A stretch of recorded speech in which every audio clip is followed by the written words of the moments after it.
E aí galera, tudo bem com vocês? A gente vai dar continuidade hoje nas nossas aulas de inglês e hoje eu preparei uma aula muito especial para vocês. A gente já viu todos os elementos que compõem uma frase, compõem o vocabulário de inglês e agora a gente vai começar uma etapa das nossas aulas em que a gente vai dar uma olhada em interpretação de texto. Então pega o material auxiliar de vocês aí para vocês acompanharem junto comigo que eu tenho algumas dicas iniciais antes da gente começar a fazer algumas leituras, tá certo? A língua é fundamentalmente um fenômeno oral. É, portanto, indispensável desenvolver uma certa familiaridade com o idioma falado, e mais especificamente com a sua pronúncia, antes de se procurar dominar o idioma escrito. É muito importante, galera, a gente perceber isso. Um idioma, ele é criado para ser falado. A principal forma de comunicação de um idioma é a fala. A gente tem outros tipos de comunicação que podem ser utilizadas, outras maneiras de comunicar uma mensagem, mas o idioma, ele foi criado para ser falado. Então, muitas vezes, antes da gente dominar toda a gramática de um idioma, a gente precisa primeiro dominar a fala. Pensa bem como você fez para aprender português. Você ouvia as pessoas ao seu redor falando português e você foi automaticamente, enquanto criança, aprendendo diversas palavras do idioma português. Antes mesmo de você começar a estudar isso na escola e entender como ele funcionava, você já dominava o idioma porque você já falava e ouvia. A mesma coisa acontece para a gente aprender outros idiomas. Um erro muito comum é a gente tentar aprender o idioma pela escrita ou pela leitura sem ter uma vivência com aquilo que a gente escuta. É por isso que muitas vezes você tem facilidade de jogar jogos em inglês, de assistir alguns vídeos, de ver alguns conteúdos, mas não consegue de jeito nenhum entender patavinas do que alguém te fala e muito menos imaginar em conversar. Por quê? Porque a gente opta sempre por aprender outros idiomas analisando palavra por palavra, analisando ali, tentando aprender o significado das coisas, ao invés da gente pegar e tentar entender o vocabulário como um todo enquanto a gente escuta. Sabe aquela velha máxima que dizem que brasileiro, quando vai para os Estados Unidos, aprende inglês muito mais rápido do que fazendo aula aqui? É porque lá ele está tendo a vivência do idioma de uma maneira diferente. É o idioma predominante que ele está ouvindo todos os dias, no trabalho, em casa, na padaria. E essa vivência de escutar o idioma, de ouvir as pessoas falando isso, vai facilitando com que ele aprenda também a falar, mesmo se ele não aprender a escrever. Agora, a parte da gramática é uma parte muito importante e por isso que nós iniciamos as nossas aulas online falando dela. A gente deu uma analisada para vocês entenderem que o idioma em inglês é muito parecido com o idioma em português. Nós temos tipos gramaticais e elementos que formam a gramática, a frase e essa verbalização que são muito parecidos com o português, para vocês entenderem essa similaridade entre as línguas. Para a gente ter um domínio completo do idioma, a gente vai precisar ouvir, entender e falar. E é isso que a gente vai fazer a partir da nossa aula de hoje. Nós vamos começar a ouvir o idioma. Eu separei alguns textos que nós vamos interpretar, que estão aí nos links de vocês para os exercícios, vocês podem acompanhar. Eu vou ler eles em inglês, a gente vê a tradução e a gente consegue ter um entendimento melhor deles, baseado nas aulas que a gente teve antes, porque a gente já conhece os elementos que vão formar as frases dos textinhos que a gente vai ler. Mas antes disso, então, eu tenho algumas dicas para passar para vocês, ok?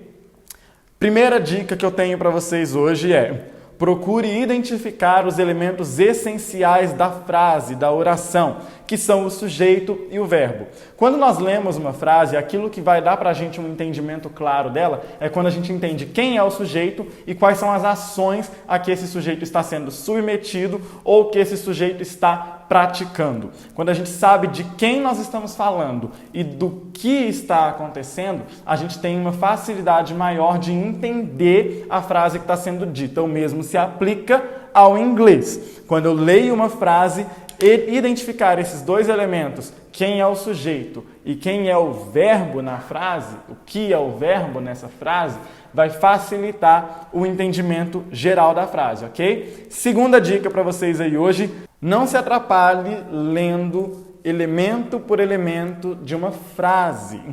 leia a frase inteira e no final é muito provável que você vai ter entendido tudo que você leu. Porque se você estiver lendo uma frase em inglês e você for se preocupando em entender o que é cada um dos elementos que está ali, você perde o ritmo da frase e perde a conexão que uma coisa tem com a outra. Lendo a frase como um todo, a sua chance de entender também o todo é muito melhor. Mesmo que tenha ali algumas palavras que você não conhece, você consegue pegar o contexto para te dar um melhor entendimento, tá certo? Vamos então agora para a próxima dica. 3. Cuidado com o sufixo ing. Muito cuidado mesmo, galera. Como a gente viu nas nossas aulas de vocabulário e gramática, o sufixo ing ele vai aparecer em muitas palavras e ele dá a entender que uma ação está acontecendo, mas isso nem sempre prende ele a um verbo, tá? Então, tenham muito cuidado em simplesmente entender o sufixo ing como algo que está sendo feito, uma ação que está acontecendo agora, tá certo? Quarta dica aí para vocês, familiarizem-se com os principais sufixos. Pega lá as listinhas que a gente fez das outras aulas e comecem a se familiarizar com os sufixos que podem ser usados nas palavras, os mais comuns, para que quando vocês virem uma palavra que tem essa diferença do sufixo, que é algumas letrinhas adicionadas no final, para dar uma outra sensação, um outro significado para a palavra, vocês estejam já bem familiarizados com isso ao ler as frases, tá? 5.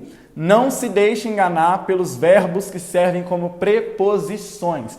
Nem tudo que é verbo está atuando como verbo, ok? É claro que o verbo de uma frase, ele só pode ser um verbo. Mas nem todo verbo que está numa frase funciona como verbo. Às vezes um verbo vai funcionar apenas como uma preposição dentro da frase, como a gente viu na nossa aula de preposição, alguns verbos que nem sempre determinam uma ação naquele momento. Então, tenham muito cuidado com isso, tá? 6. Procurem conhecer bem as principais palavras de conexão. Quando vocês estiverem lá fazendo seus estudos, vejam essas listinhas também, pesquisem essas listinhas. Quais são palavras comuns que conectam informações numa frase? Porque às vezes é justamente essas palavras que vocês não vão precisar se preocupar em entender elas na frase. Elas vão ajudar vocês a entender esse ritmo, esse dinamismo, para vocês terem uma maior facilidade na leitura, tá certo? 7. Cuidado com os falsos conhecidos. Aquilo que você pensa que sabe que é, aquela palavra que parece com a outra. Eu sempre uso um exemplo muito engraçado que vive me fazendo fazer maior confusão em bancos e lugares assim. Empurre ou puxe uma porta. Em inglês a tradução é push, pull. E você pode pensar que push significa puxe, mas na verdade o push significa empurre. Então, cuidado com esse tipo de coisa. Aquela palavrinha que parece como em português você acha que é, e ela pode significar exatamente o contrário do que você estava pensando e pode mudar totalmente o sentido daquilo que você está tentando ler, do texto que você está tentando interpretar. E a minha 8ª dica para vocês hoje é: use a sua intuição.